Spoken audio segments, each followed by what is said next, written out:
बिस्मिल्लाहिर्रहमानिर्रहीम। अस्सलामुअलैकुम। Welcome to grammar cycle. आज की जो हमारी वीडियो है वो प्रेजेंट टेंस के बारे में होगी। जो हमारी पिछली वीडियो थी उसमें हमने टेंसेस के बारे में पढ़ा, उसकी डेरिवेशन पढ़ी, उसकी डेफिनेशन पढ़ी, हमने टेंसेस की टाइप्स पढ़ी और हमने कुछ एग्जांपल्स देखी। तो आज की जो हमारी वीडियो है वो फर्स्ट टाइप ऑफ टेंस के बारे में होगी जो कि प्रेजेंट टेंस है। और हम प्रेजेंट टेंस की टाइप्स देखेंगे और उसमें से जो फर्स्ट टाइप है प्रेजेंट इंडेफिनिट, उसको हम कम्प्रीहेंसिवली बयान करेंगे और हम उसे समझने की कोशिश करेंगे। तो सबसे पहले हमारे पास हम प्रेजेंट टेंस की डेफिनेशन को देख लेते हैं कि इसकी डेफिनेशन क्या होती है। तो प्रेजेंट टेंस की डेफिनेशन है a verb that shows an action और event in present time is called present tense. मतलब कोई भी काम या कोई भी इवेंट, कोई भी एक्शन जो कि हमारे प्रेजेंट में, हमारे हाल में हो रहा होता है वो प्रेजेंट टेंस कहलाता है।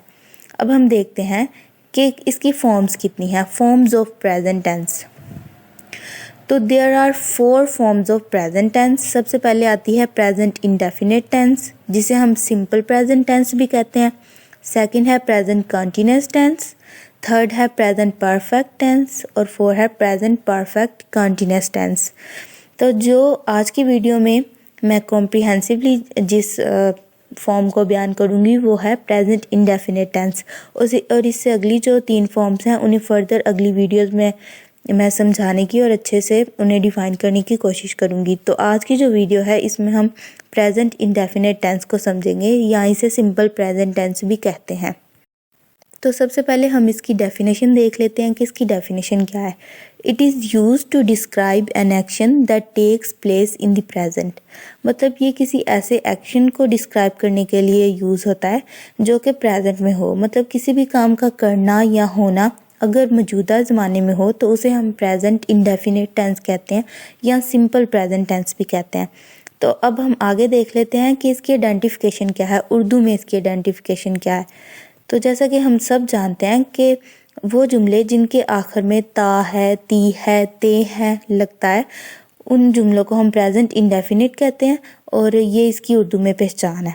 जैसे कि वो भागता है, वो लिखता है, वो खेलते हैं, तो ये इसकी उर्दू में एक आइडेंटिफिकेशन है।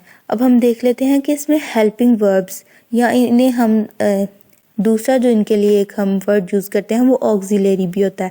तो हेल्पिंग वर्ब्स या ऑक्सिलरी वर्ब्स जो हम यूज़ करते हैं प्रेजेंट इंडेफिनिट में वो कौन से हैं।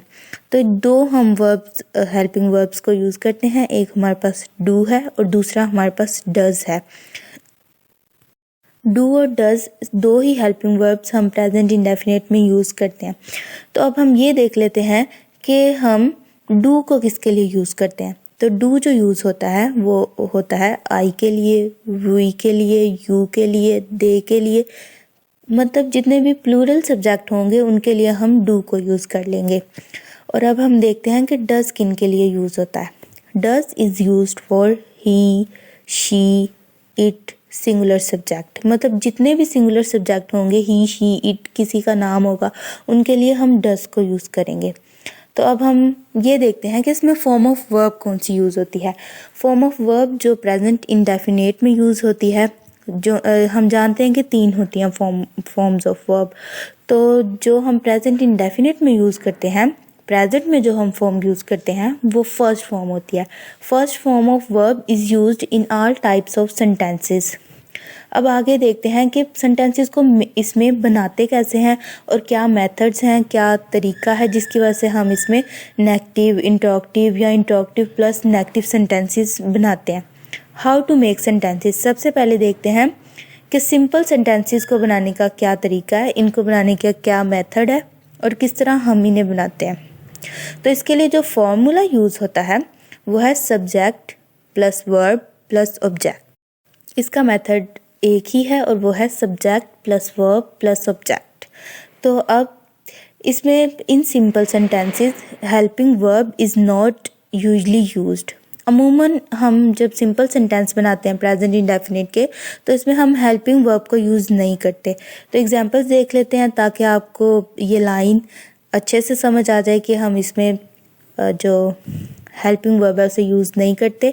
और एग्जांपल से आपके अच्छे से आपको क्लियर हो जाएगा सिंपल सेंटेंस को बनाने का मेथड। तो सबसे पहली जो एग्जांपल है वो है आई गो टू बाज़ार।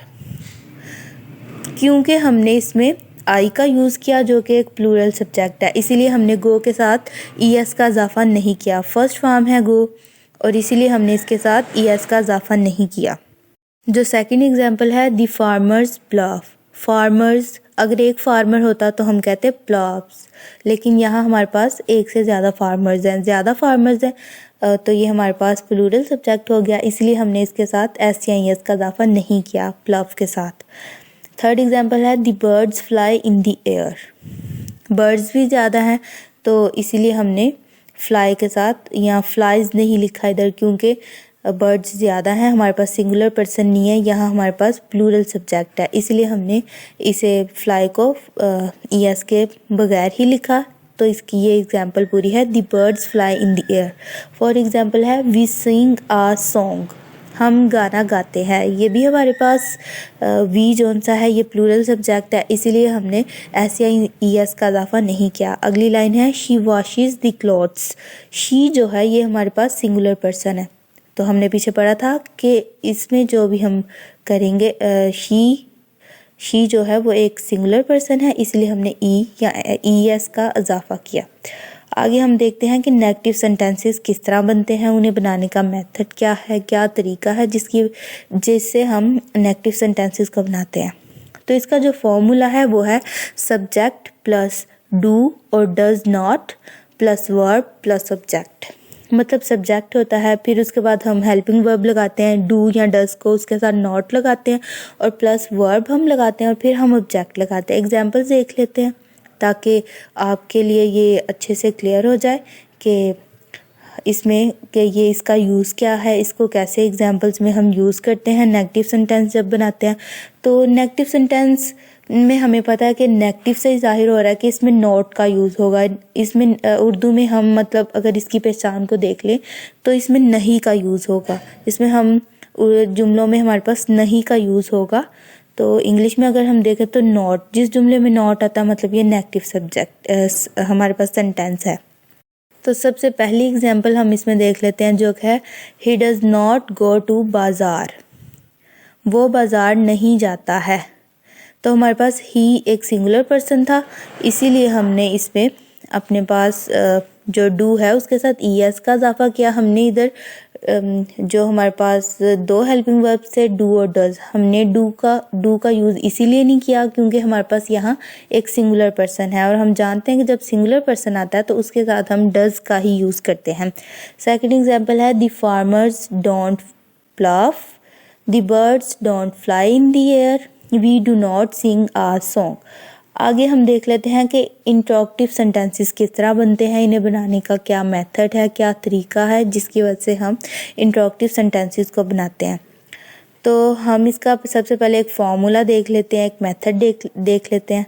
तो उर्दू में अगर हम इसकी पहचान की बात करें तो जिन जुमलों में क्या है का यूज़ होता है, मतलब क्या यूज़ होता है जुमले के, जैसे कि क्या वो कल लाहौर जाएगा, क्या वो लाहौर जाती है, इस तरह के जो जुमले मतलब क्या का जहाँ यूज़ होगा जो बिल्कुल जुमले के स्टार्ट पे आ जाता है तो वो हमारे पास इंट्रोगेटिव होगा, वो हमारे पास सवालिया जुमला होगा। तो इसको बनाने का जो एक मेथड है वो है कि हम हेल्पिंग वर्ब को स्टार्ट पे यूज़ करते हैं सेंटेंस के, जो कि डू और डज, डू भी लगा सकते हैं और डज भी, और हमें पता है कि डू प्लूरल सब्जेक्ट्स के साथ लगता है और डज जो है वो सिंगुलर सब्जेक्ट्स के साथ लगता है। Plus subject plus verb plus object और आगे हम क्वेश्चन मार्क लगाएंगे। तो हम इसकी एग्जांपल्स को देख लेते हैं कि इस पे कौन सी एग्जांपल्स हैं ताकि आपको अच्छे से समझ आ जाए। तो इसकी जो फर्स्ट एग्जांपल है वो है does he go to school. क्या वो स्कूल जाता है? Do they obey their parents? Do we study? Do I not go for a walk? Does he sings a song? तो ये सारी जो थी ये इंट्रोगेटिव की एग्जांपल्स थी और इससे आपको समझने में आसानी मिलेगी। आगे हम देख लेते हैं different uses of the present indefinite tense. कि प्रेजेंट इंडेफिनिट के यूजेस कहाँ होते हैं, प्रेजेंट इंडेफिनिट जो टेंस है इसे हम कहाँ यूज़ करते हैं। तो हमारे लिए ये जानना भी ज़रूरी है, समझना ज़रूरी है कि हम प्रेजेंट इंडेफिनिट टेंस को कहाँ कहाँ यूज़ करते हैं।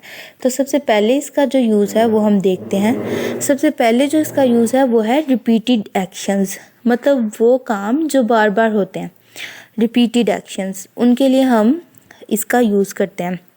तो इसे पढ़ लेते हैं कि ये क्या है। This is most common way to use the present indefinite tense. Whenever we talk about things that we do repeatedly we use present indefinite tense. मतलब जब भी हम उन चीज़ों का जिक्र करते हैं, उनकी बात करते हैं जो हम रिपीटेडली करते हैं, हम बार बार करते हैं या बोलते हैं, तो हम प्रेजेंट इंडेफिनिट को यूज़ करते हैं। जैसे कि आई वेक अप डेली, हम रोज़ाना उठते हैं, डेली रूटीन से उठते हैं। आई स्पीक, हम बोलते भी हैं। आई टेक अ बाथ, हम शावर भी लेते हैं। फिर आई स्माइल करते हैं। लाफ, हंसते हैं। आई गो आउटसाइड, बाहर भी जाते हैं। टीवी भी देखते हैं। तो ये वो एक्शन है जो हम रिपीटेडली करते हैं। तो प्रेजेंट इंडेफिनिट का जो फर्स्ट यूज़ है वो ये है कि हम रिपीटेड एक्शंस को शो करने के लिए प्रेजेंट इंडेफिनिट का यूज़ करते हैं। तो अब हम इसका सेकंड यूज़ देख लेते हैं कि वो क्या है।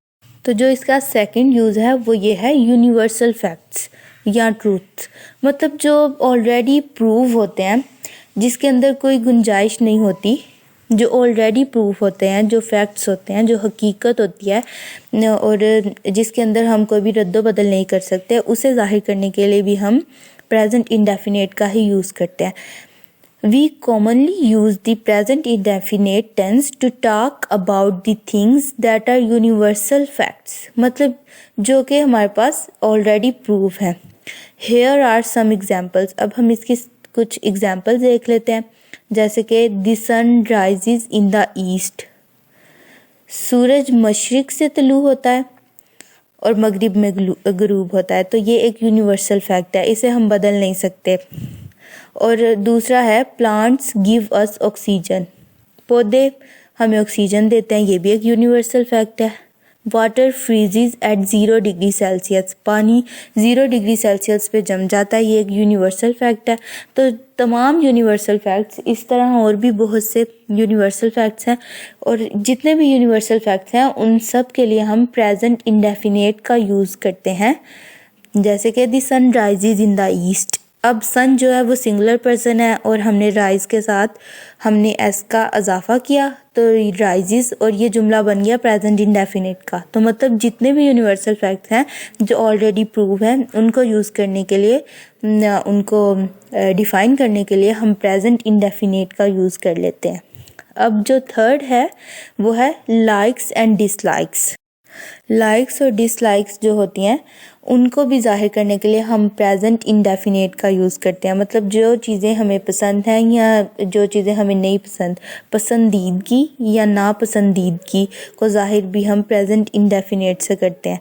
To talk about what you like and dislike we use present indefinite tense. Study the following examples, ये एग्जाम्पल से हमें अच्छे से समझ आ जाएगी। हमारी लाइक्स या जो डिसलाइक्स हैं उनको जाहिर करने के लिए भी हम प्रेजेंट इंडेफिनिट का यूज़ करते हैं। जैसे she likes to play chess, वो शतरंज खेलना पसंद करती है, तो मतलब ये उसे पसंद है, इसीलिए हम इसमें प्रेजेंट इंडेफिनिट यूज़ करते हैं। I love talking to people, Jyoti paints whenever she gets idle time, Riya hates walking up early in the morning, Noor enjoys playing with kids. तो ये जितने भी हमारी लाइक्स या डिसलाइक्स होती हैं उन्हें हम प्रेजेंट इंडेफिनिट के ज़रिए डिफ़ाइन करते हैं, और लाइक्स और डिसलाइक्स प्रेजेंट इंडेफिनिट के ज़रिए ही जाहिर की जाती हैं, और ये भी एक यूज़ है प्रेजेंट इंडेफिनिट का। अगला यूज़ देख लेते हैं जो कि है हॉबीज़ या इंटरेस्ट, मतलब जो हमारी आदतें हैं या जो जिन चीज़ों में हमारी दिलचस्पी है उन्हें भी हम प्रेजेंट इंडेफिनिट के ज़रिए ही जाहिर करते हैं। Use the present indefinite tense to talk about your interest and hobbies, जितने भी हमारी दिलचस्पी जिन चीज़ों में होती है या हमारी हॉबीज़ होती हैं, हमारी आदतें होती हैं, उनके लिए भी हम प्रेजेंट इंडेफिनिट का यूज़ करते हैं। Here are some examples that talk about the interest and the hobbies of the speaker. जैसे I write poems before hitting the hay, ये हॉबी है। My father reads newspaper every morning. Jane enjoys watching fighting. Shruti is crazy about video games. Most of my friends are passionate about their studies. So ये हमारे interest भी हैं और hobbies भी हैं। तो ये हम हॉबीज़ को और अपने इंटरेस्ट को भी ज़ाहिर करने के लिए प्रेजेंट इंडेफिनिट का ही यूज़ करते हैं। तो ये भी एक यूज़ है प्रेजेंट इंडेफिनिट का। अगला यूज़ देख लेते हैं। तो अगला यूज़ है गोल्स, विशेस एंड एम्बिशंस। मतलब जितने भी हमारे ख्वाहिशात होती हैं, हमारे एम्बिशंस होते हैं, हमारे एम होते हैं जो हम अचीव करना चाहते हैं, हमारे गोल्स होते हैं, उन सब के लिए भी हम प्रेजेंट इंडेफिनिट को यूज़ कर लेते हैं। तो we also use the present indefinite tense to talk about goals, wishes and ambitions. Here are some examples. Examples देखते हैं ताकि हमें अच्छे से समझ आ जाए। I want to open a school for the poor. ये उसका गोल है, इसे वो अचीव करना चाहता है कि मैं गरीबों के लिए एक स्कूल खोलना चाहता हूँ। तो ये गोल है एक। Our parents just want to see us happy. ये हमारे वालिदैन की ख्वाहिश है कि वो हमें खुश देखना चाहते हैं। तो ये उनकी एक ख्वाहिश है, विश है। Riya wishes to be a pilot. ये भी एक ख्वाहिश को जाहिर करता है और इसके लिए हम प्रेजेंट इंडेफिनिट का यूज़ करते हैं। Max wants to be a motivational speaker. They want to see me lose. He dreams of having his own company by 2022. ये उसका गोल भी है और एम्बिशन भी है, इसे वो अचीव भी करना चाहता है, ये उसका एम भी है। तो इसके लिए भी हम प्रेजेंट इंडेफिनिट को यूज़ करते हैं। तो ये 5 यूजेस थे प्रेजेंट इंडेफिनिट के रिपीटेड एक्शंस को प्रेजेंट इंडेफिनिट शो करता है, जो बार बार एक्शन होते हैं। सेकंड हमने पढ़ा कि यूनिवर्सल फैक्ट्स, ट्रूथ, जो ऑलरेडी प्रूव होती हैं चीज़ें, जिसमें कोई रद्द-बदल का कोई एक चांस भी नहीं होता, तो उसे हम जाहिर करने के लिए प्रेजेंट इंडेफिनिट का यूज़ करते हैं। थर्ड हमने पढ़ा लाइक्स और डिसलाइक्स, जो भी हमारी पसंदीदगी या नापसंदीदगी होती है उसे भी हम प्रेजेंट इंडेफिनिट के ज़रिए ही जाहिर करते हैं। फोर हमने पढ़ा अपनी हॉबीज़ और इंटरेस्ट, जो आदतें और दिलचस्पी जिन चीज़ों में होती है उसके लिए भी प्रेजेंट इंडेफिनिट को यूज़ करते हैं। और फिर हमने फिफ्थ पढ़ा हमारे गोल्स, विशेस और एम्बिशन